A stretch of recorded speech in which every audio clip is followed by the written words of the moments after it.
30년 경력 미국 성우 에드워드의 인생이 단 하나의 한국어 문장으로 완전히 바뀌었습니다.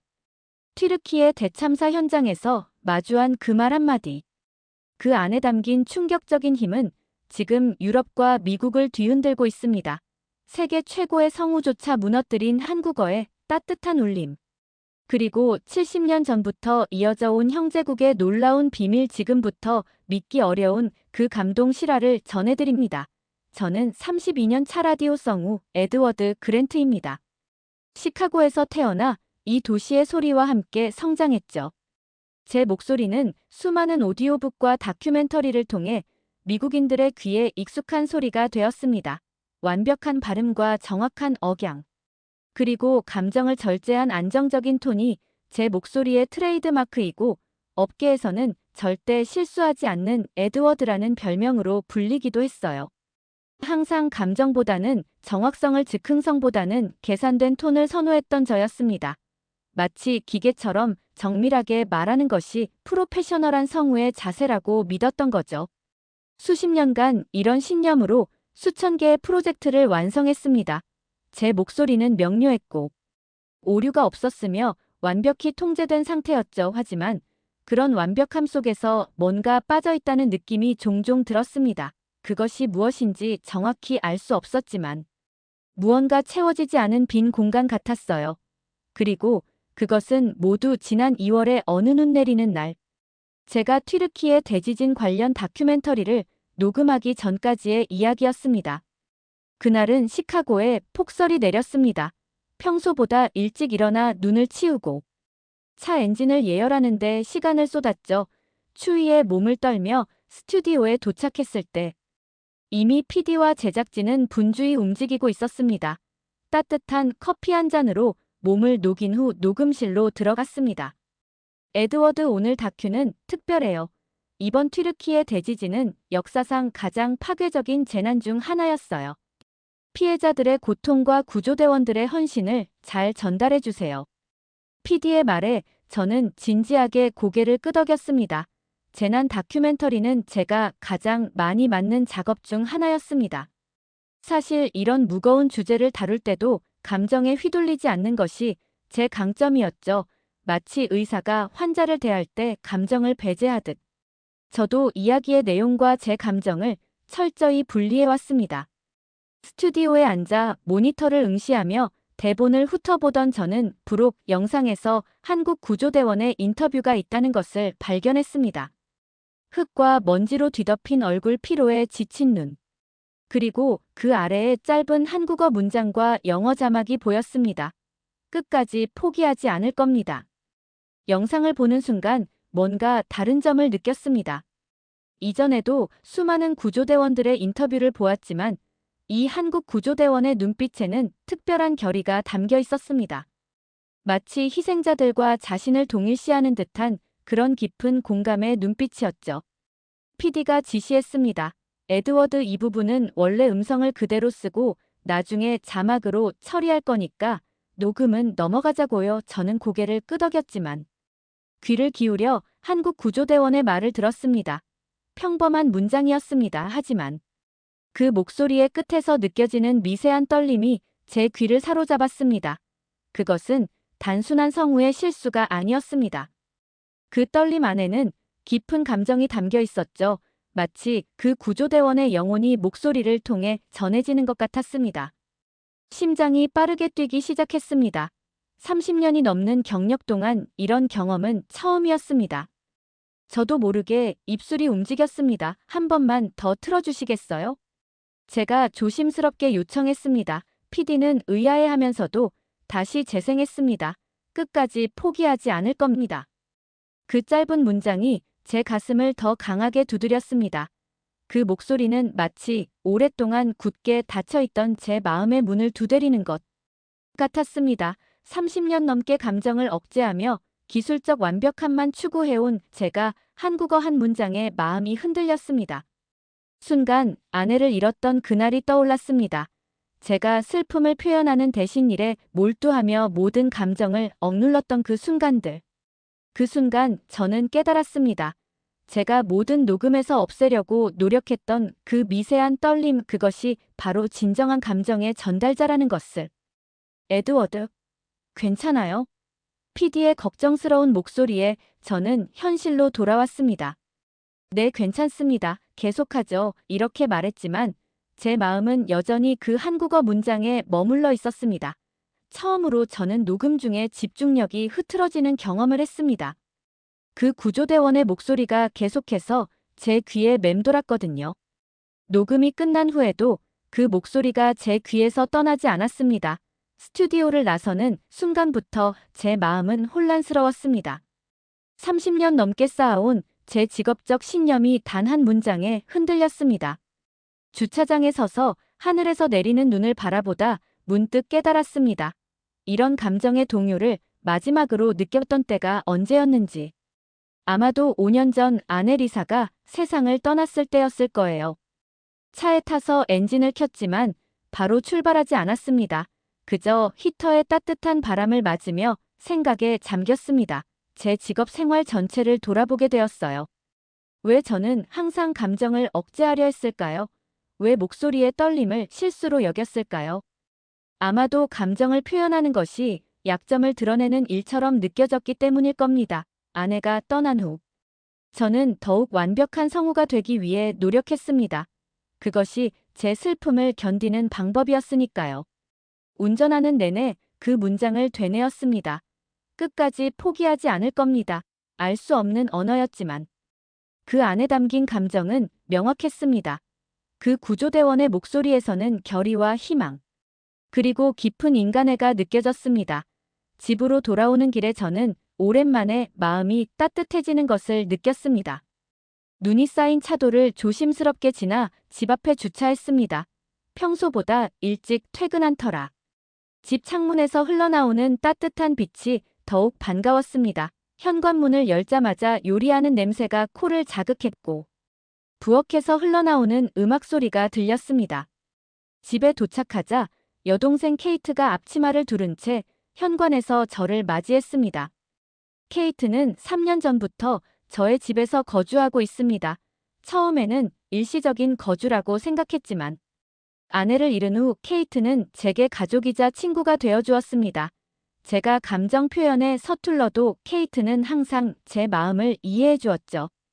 그녀가 제 곁에 있어 얼마나 다행인지 모릅니다. 오빠, 벌써 왔어. 오늘은 내가 특별한 저녁을 준비했어. 춥지? 눈이 많이 오더라. 케이트가 밝게 웃으며 말했습니다. 그녀의 미소는 항상 집안을 밝게 만드는 것 같았습니다. 코트를 벗으며 대답했습니다. 응, 오늘은 일찍 끝났어. 무슨 요리야? 냄새가 정말 좋은데. 비프 스트로가노프. 오빠가 좋아하는 거잖아. 손이 많이 가지만 특별히 오늘 만들었어. 케이트가 자랑스럽게 말했습니다. 따뜻한 샤워를 하고 편안한 옷으로 갈아입은 후 식탁에 앉았습니다. 케이트가 정성스럽게 준비한 파스타와 샐러드, 그리고 와인 한 잔이 테이블 위에 놓여 있었습니다. 식사를 시작하며 평소와 달리 저는 오늘 있었던 일을 이야기하고 싶어졌습니다. 보통은 스튜디오 일을 집에 가져오지 않는 편이었지만 오늘은 달랐습니다. 케이트, 오늘 녹음하던 중에 이상한 경험을 했어. 제가 조심스럽게 말을 꺼냈습니다. 어떤 경험? 케이트가 호기심 어린 눈으로 물었습니다. 튀르키예 대지진 다큐멘터리를 녹음하고 있었는데 한국 구조대원의 목소리를 들었어. 그 말투가 이상하게 따뜻하더라. 목소리 끝에서 살짝 떨리는 그 느낌이. 뭐랄까, 마치 오랫동안 잊고 있던 무언가를 떠올리게 했어. 말을 멈추고 케이트를 바라보자 그녀의 얼굴에 환한 미소가 번졌습니다. 그녀의 눈이 반짝이며 마치 오래된 비밀을 공유하려는 듯한 표정이었습니다. 오빠, 그거 한국어야. 나 요즘 몰래 배우고 있어. 케이트가 마치 보물을 발견한 아이처럼 신이 나서 말했습니다. 놀라움에 포크를 떨어뜨릴 뻔했습니다. 입이 저절로 벌어졌습니다. 한국어? 왜? 어떻게? 케이트는 어깨를 으쓱했습니다. 처음엔 그냥 케이팝 가사가 궁금해서 시작했는데 공부하다 보니까 그 언어 자체에 매력이 있더라고. 어떤 따스함이 있어. 그 언어가 가진 리듬과 억양이 마음을 움직이는 것 같았어. 케이트의 말에 저는 고개를 끄덕였습니다. 그녀가 느낀 그 따스함, 그것이 바로 제가 오늘 경험한 감정이었습니다. 문득 궁금해졌습니다. 제 여동생이 제가 모르는 사이에 이렇게 새로운 언어를 배우고 있었다니, 그동안 저는 케이트의 삶에 얼마나 무관심했던 걸까요? 아내가 떠난 후 저는 정말 케이트에게 의지했지만 정작 그녀의 삶과 관심사에 대해서는 얼마나 알고 있었을까요? 이런 걸 배우고 있었다니 놀랍네. 언제부터 한국어를 공부한 거야? 제가 진심 어린 관심을 보이자 케이트의 눈이 더 밝게 빛났습니다. 거의 8개월 됐어. 처음에는 온라인 강의로 시작했는데 지금은 시내 문화센터에서 주 2회 수업도 듣고 있어. 한국 친구들도 몇 명 사귀었고. 케이트가 자랑스럽게 말했습니다. 저녁을 마친 후 케이트는 거실로 자리를 옮겨 노트북을 꺼냈습니다. 오빠, 이거 좀 봐. 내가 요즘 자주 보는 한국 유튜브 채널이야. 그녀가 영상을 재생하자 따뜻한 목소리의 한국인 여성이 화면에 나타났습니다. 한국어로 이야기하는 그 여성의 목소리에서도 제가 오늘 스튜디오에서 들었던 그 특별한 떨림이 느껴졌습니다. 비록 말의 내용은 이해할 수 없었지만 그 목소리에 담긴 감정은 분명히 전달되었습니다. 이게 어떻게 가능한 거지? 말의 내용은 전혀 모르는데 이렇게 감정이 전달된다니. 저는 궁금증을 감추지 못했습니다. 사실 이런 경험은 제 직업적 신념에 도전하는 것이었습니다. 저는 항상 명확한 발음과 정확한 단어 선택이 메시지 전달의 핵심이라고 믿어왔거든요. 케이트는 화면을 잠시 멈추고 저를 향해 몸을 돌렸습니다. 언어학자들이 말하길 언어에는 그 민족의 역사와 문화가 담겨 있다고 해. 한국어의 이런 특성도 분명 이유가 있을 거야. 발음뿐만 아니라 억양, 리듬, 그리고 문장 끝의 미묘한 변화들. 이 모든 것이 감정을 전달하는 도구가 되는 거지. 케이트의 설명을 들으며 제 직업에 대해 다시 생각하게 되었습니다. 성우로서 저는 항상 무엇을 말하느냐에 집중했지만 어쩌면 어떻게 말하느냐가 더 중요할 수도 있겠다는 생각이 들었습니다. 그날 밤 침대에 누워 천장을 바라보며 오랫동안 생각에 잠겼습니다. 창문으로 들어오는 가로등 불빛이 천장에 그림자를 만들었고 거리에서 간간히 들려오는 자동차 소리가 밤의 고요함을 깨뜨렸습니다. 세르다의 이야기를 들으며 저는 어제 들었던 한국 구조대원의 목소리를 떠올렸습니다. 그 목소리에 담긴 따뜻함의 근원이 이런 역사적 배경에서 비롯된 것은 아닐까 하는 생각이 들었습니다. 정말 놀라운 이야기네요. 그런데 왜 우리는 이런 역사에 대해 잘 모르는 걸까요? 세르다는 쓴웃음을 지었습니다. 작은 나라들의 우정은 세계 뉴스에서 중요하게 다뤄지지 않죠. 하지만 한국인들과 튀르키예 사람들은 서로를 잊지 않아요. 대지진이 일어났을 때 가장 먼저 구조대를 보낸 나라 중 하나가 한국이었어요. 그들은 우리가 70년 전에 베푼 온정을 기억하고 있었던 거죠. 스튜디오를 나오면서 세르다의 말이 제 마음에 깊이 새겨졌습니다.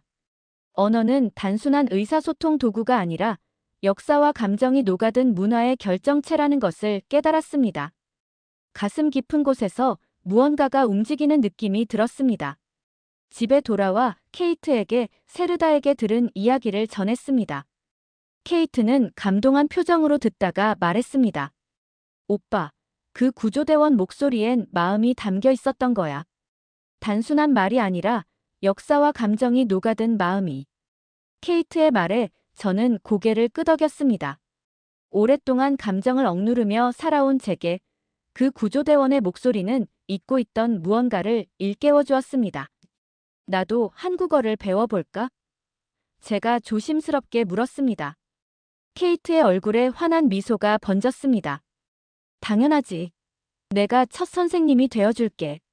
그날 저녁 케이트는 거실 테이블에 한국어 교재를 펼쳐놓고 저에게 첫 수업을 시작했습니다.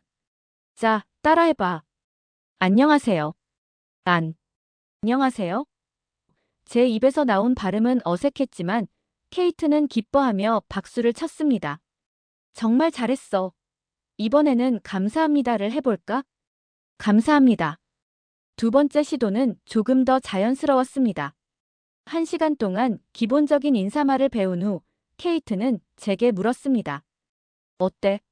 한국어로 말할 때 느낌이 어때? 잠시 생각해보니 정말 특별한 느낌이었습니다. 다른 언어들과는 달리 한국어는 말의 끝이 부드럽게 올라가는 느낌이 있었습니다. 그것은 마치 손을 내밀어 상대방에게 다가가는 것 같았습니다. 따뜻해. 제가 솔직하게 대답했습니다.